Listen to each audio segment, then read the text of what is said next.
Sziasztok, én Baloo009 vagyok, és ez Minecraftos sorozatainak első része, a Minecraft háza. Ez egy alapház, én ilyet szoktam használni Survivalben és Hardcore-ban.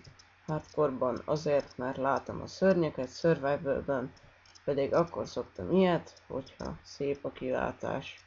Hát amint láthatjátok, ez szinte egy csupa üvegház, hátul egy kisebb medencével, kvarcblokkal körülvéve.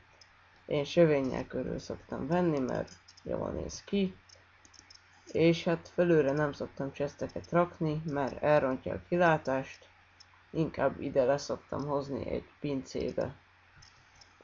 Hát azért van itt ez a két oszlop egymással szembe, hogy elrejtse a redstone elektronikát.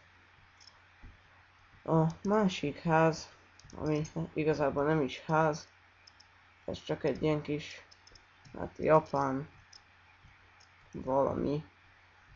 Hát a teteje elcsúszott. Mindegy. Tehát ez egy ilyen japán ház, ezt én például mondjuk kalandmapokon látnám szívesen, hogy elrejtenek benne valamit, és akkor találd meg. Hát szerintem mind a két ház jó, én mondom, azt szoktam használni, ezt nem annyira. Sziasztok!